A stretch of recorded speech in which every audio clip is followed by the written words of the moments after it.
Breaking news आ रही है। Canada और भारत के बीच बढ़े तनाव से जुड़ी भारत की जवाबी कार्रवाई के बाद कनाडा के प्रधानमंत्री जस्टिन ट्रूडो के तेवर नरम पड़ गए। उन्होंने बयान जारी कर साफ कर दिया कि संसद में दिया गया बयान किसी भी तरह से भारत को उकसाने की कोशिश नहीं था। एक रोज पहले कनाडा के प्रधानमंत्री ने वहां की संसद में खालिस्तानी आतंकी हरदीप सिंह निज्जर की हत्या पर भारत के खिलाफ बयान दिया था। उन्होंने आरोप लगाया कि निज्जर की हत्या में कनाडा की जांच एजेंसियों को भारत के एजेंटों का हाथ होने का शक है। ट्रूडो के आरोपों को भारत सरकार ने निराधार और झूठा बताया। भारत के विदेश मंत्रालय ने भारत के आंतरिक मामलों में दखल देने का आरोप लगाते हुए कनाडा की सीनियर राजनयिक को 5 दिनों के अंदर भारत छोड़ देने का आदेश दे दिया, क्योंकि इससे ठीक पहले बिना किसी जानकारी के कनाडा के विदेश मंत्रालय ने भारत के राजनयिक को निकालने का आदेश दे दिया। खालिस्तान समर्थकों के मुद्दे पर दोनों देशों के बीच बढ़े तनाव के बीच कनाडा के प्रधानमंत्री जस्टिन ट्रूडो ने वहां की संसद में झूठे आरोप लगाकर भारत के खिलाफ जहर उगला। संसद में अपने भाषण के दौरान ट्रूडो ने आरोप लगाया कि 18 जून को खालिस्तान समर्थक आतंकी हरदीप सिंह निज्जर की हत्या में भारत का हाथ था और इसकी पूरी प्लानिंग भारत की खुफिया एजेंसियों ने रची थी। खालिस्तान के मुद्दे पर कनाडा की संसद में जस्टिन ट्रूडो ने भारत के खिलाफ झूठ का पुलिंदा खोल दिया। Canadian security agencies have been actively pursuing credible allegations of a potential link between agents of the government of India and the killing of a Canadian citizen, Hardeep Singh Nijjar. Canada के प्रधानमंत्री वहां की संसद में भारत के खिलाफ झूठ पर झूठ बोलते दिखे। खालिस्तान समर्थकों और अलगाववाद के मुद्दे पर संसद में उन्होंने एक शब्द भी नहीं बोला। कनाडा के प्रधानमंत्री ने वहां की संसद में भारत के खिलाफ जहर ही नहीं उगला, बल्कि कनाडा में भारत के एक राजनयिक को भी देश से निकालने के लिए आदेश दे दिए, जिसके बाद दोनों देशों के बीच तनाव बढ़ गया। लेकिन कनाडा की इस बेतुकी हरकत और झूठे आरोपों पर भारत सरकार ने करारा जवाब दिया। भारत ने कनाडा के राजनयिक को फटकार लगाते हुए 5 दिनों के अंदर भारत छोड़ देने का आदेश दे दिया, क्योंकि उन पर भारत के आंतरिक मामलों में दखल देने के आरोप लग रहे थे। भारत के विदेश मंत्रालय ने कनाडा के प्रधानमंत्री की तरफ से लगाए गए सभी आरोपों को सिरे से खारिज कर दिया।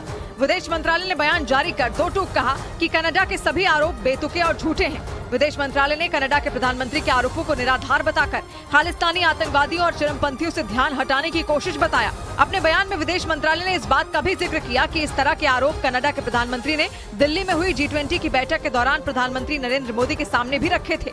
तब प्रधानमंत्री नरेंद्र मोदी ने उसी वक्त उन्हें पूरी तरह से खारिज कर दिया था। भारत के विदेश मंत्रालय ने आरोप लगाया कि अलगाववादियों और खालिस्तान समर्थक आतंकियों को कनाडा में पनाह दी गई, जो भारत की संप्रभुता और अखंडता के लिए खतरा है। इस बीच भारत के खिलाफ झूठे आरोपों का पुलिंदा खोलकर कनाडा के प्रधानमंत्री जस्टिन ट्रूडो अपने ही देश में गिर गए। भारत के खिलाफ संसद में जहर उगलने के बाद कनाडा के मीडिया ने ही उन्हें आईना दिखा दिया और सवाल उठाया कि सिर्फ 3 महीने में ही कैसे जांच पूरी हो गई और प्रधानमंत्री ने बिना जांच पूरी हुए कैसे देश की संसद में भारत के खिलाफ इतने बड़े आरोप लगा दिए।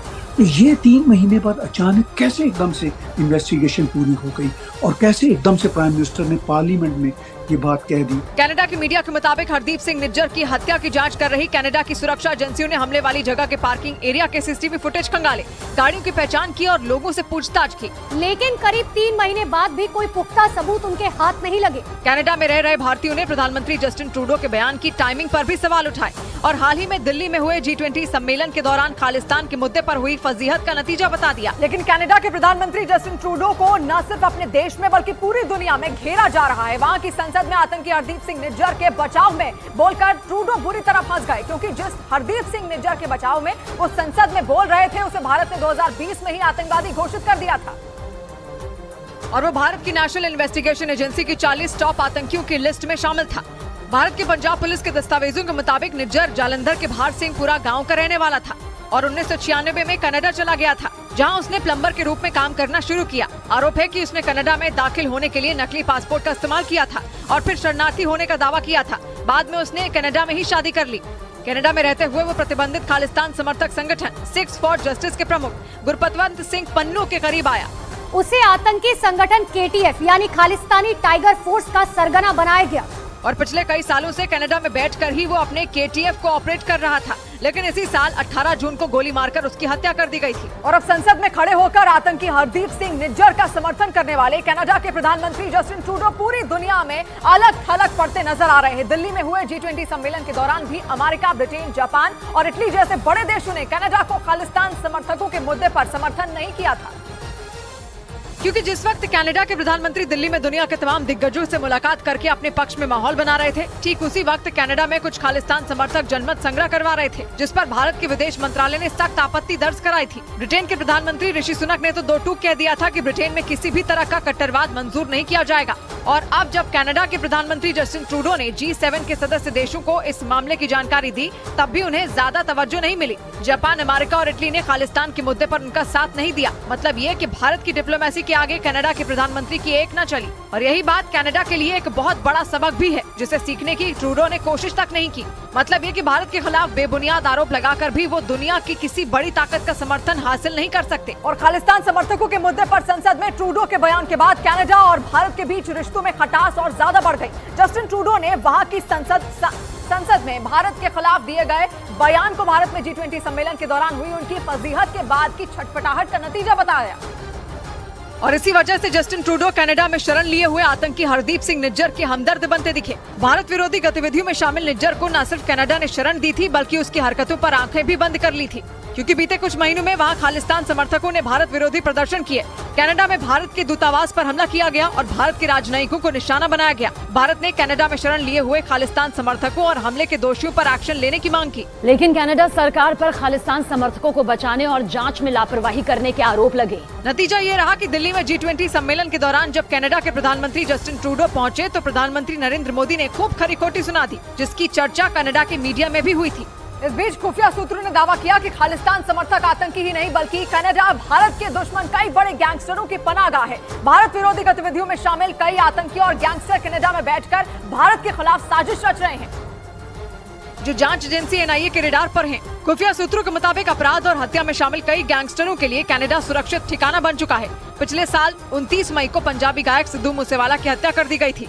इस हत्याकांड में भी कनाडा कनेक्शन सामने आया था, क्योंकि पुलिस सूत्रों का दावा है कि जांच में पता चला था कि मूसेवाला की हत्या के मास्टरमाइंड गैंगस्टर गोल्डी बराड़ ने कनाडा में बैठकर ही पूरी साजिश रची थी। इतना ही नहीं, खालिस्तानी आतंकी गुरपतवंत सिंह पन्नू और गैंगस्टर अशडल्ला के अलावा दर्जनों खूंखार गैंगस्टरों ने भी कनाडा में पनाह ले रखी है। इनमें से कई के खिलाफ भारत ने इनाम तक घोषित कर रखा है, जबकि कईयों के खिलाफ रेड कॉर्नर नोटिस जारी हो चुके हैं। मतलब कनाडा की जमीन से गैंगस्टर और खालिस्तानी आतंकी मिलकर भारत का माहौल बिगाड़ने के लिए लगातार साजिश रच रहे हैं। लेकिन कनाडा के प्रधानमंत्री जस्टिन ट्रूडो का खालिस्तान प्रेम कोई नया नहीं है, बल्कि ये उन्हें राजनीतिक विरासत में मिला। वो अपने पिता के ही नक्शे कदम पर चल रहे हैं। जस्टिन ट्रूडो के पिता पियर ट्रूडो 1970 और 80 के दशक में कनाडा के प्रधानमंत्री थे, जिन्होंने अपने कार्यकाल के दौरान खालिस्तानियों को खूब शह दी थी।